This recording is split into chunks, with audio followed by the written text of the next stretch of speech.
Selamat datang dalam audiobook yang dikeluarkan oleh Audiotune. Judul, Gadis Culun dan Dokter Dingin. Autor, Kolom Langit. Daber, Yuhana Kusumaningrum. Bab 2, Pernikahan Rahasia. Malam semakin larut. Marcel berdiri di balkon rumah, menatap bintang yang bertaburan. Ingatannya kembali terarah pada mendiang tunangannya, Shanum. Kepergian Shanum meninggalkan luka yang mendalam bagi Marcel. Rasanya Marcel tidak sanggup lagi berpura-pura tegar di hadapan semua orang, menutupi kesedihannya dengan sikap dinginnya. Bagaimana aku bisa menjalani ini, Shan? Aku benar-benar tidak bisa. Gumam Marcel. Matanya telah berkaca-kaca, merasa takdir begitu tega mempermainkannya. Bukannya menikah dengan gadis cantik dan sempurna seperti Shanum, Marcel malah menikahi seorang gadis remaja culun yang usianya jauh di bawahnya. Dan atas permintaan Shanum, pernikahan Marcel dan Sheila pun dirahasiakan dari semua orang. Hanya segelintir orang yang mengetahui tentang pernikahan diam-diam itu.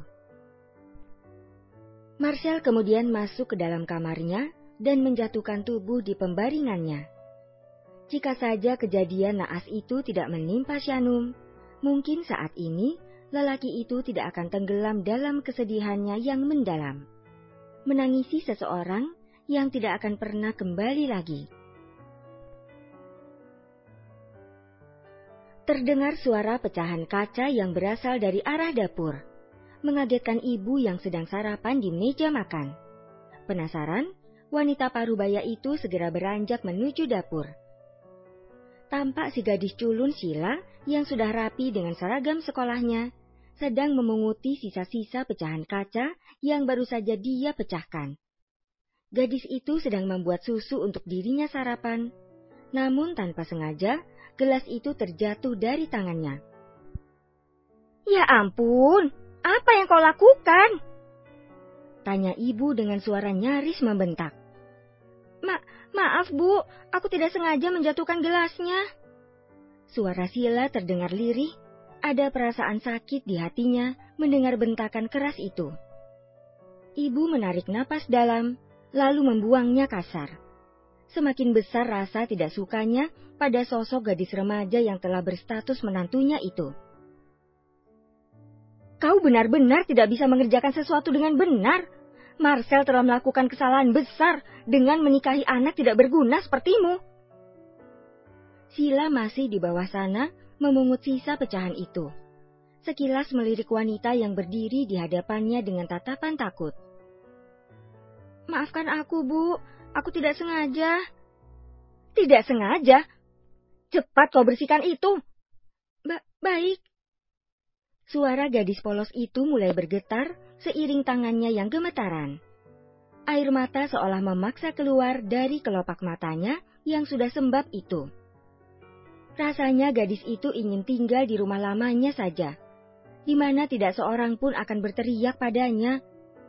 Dulu, Shanum sangat memanjakan adiknya itu.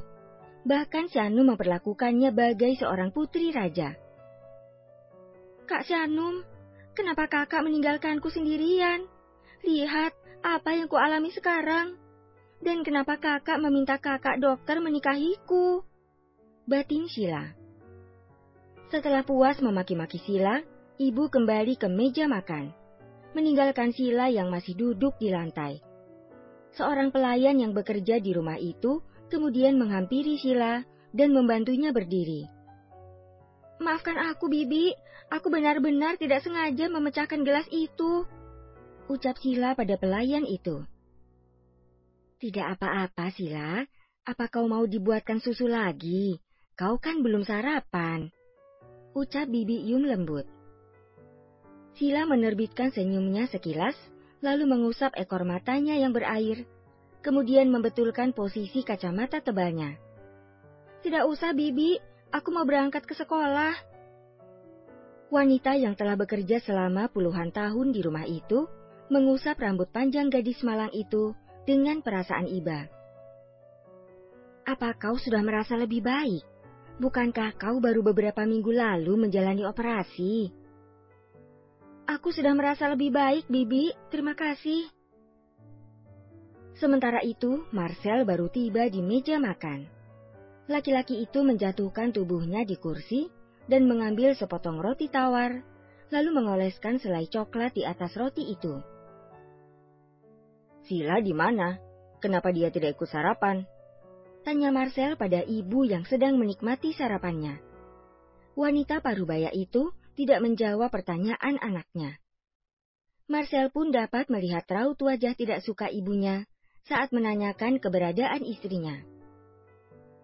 Seorang pelayan kemudian datang membawa segelas jus untuk Marcel dan meletakkannya di meja. Di mana Sila, Bibi?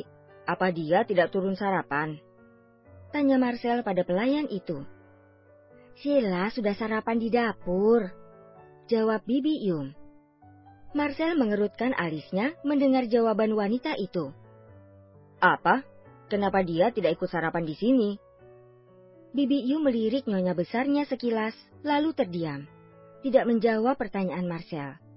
Dia hanya dapat menundukkan kepalanya ketika melihat raut wajah majikannya yang terlihat kesal itu.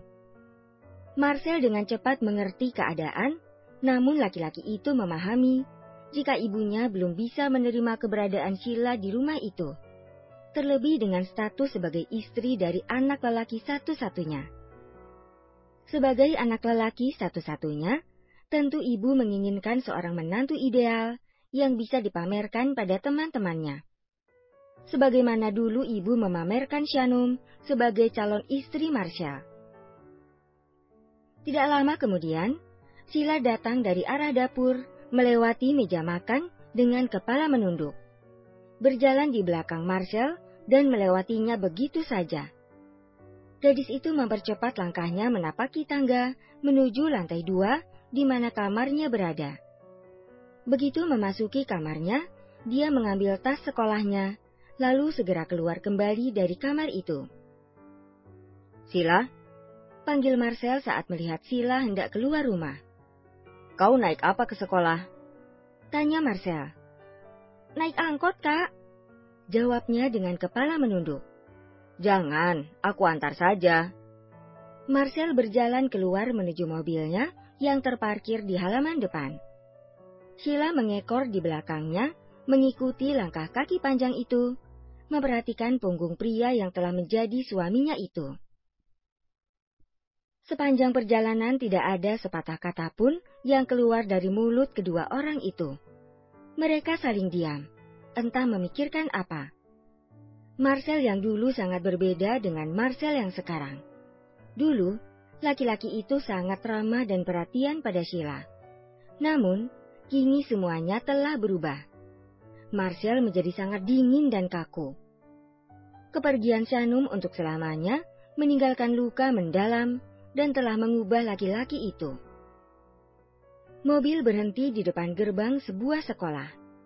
Sheila mengulurkan tangannya, hendak mencium punggung tangan suaminya itu. Kau pulang jam berapa? Aku akan minta sopir menjemputmu. Tidak usah, Kak. Aku bisa naik bis atau angkot saja. Hubungi aku saja, nanti aku akan meminta sopir menjemputmu. Kau bawa obatmu kan? Tanya Marcel diikuti anggukan kepala oleh gadis kecil itu. Marcel meraih dompet dari saku celana bagian belakangnya, mengeluarkan beberapa lembar uang 100 ribuan, lalu memberikannya pada Sheila.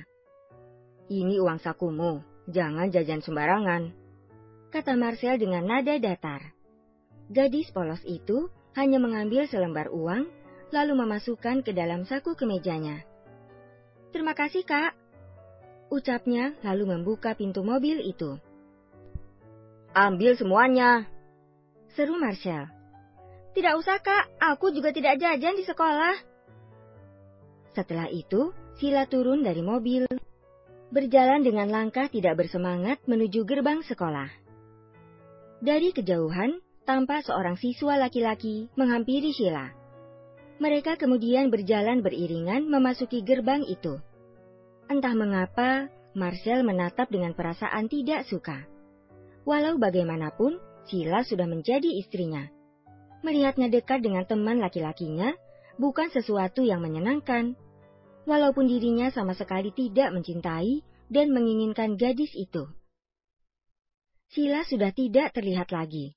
Namun Marcel masih mematung di dalam mobilnya.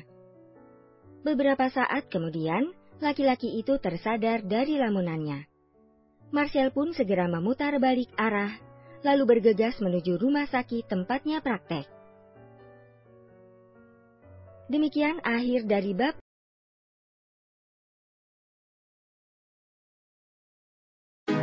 Kalau kamu mau dengar audiobook lebih banyak dan gratis, segera download Audiotune.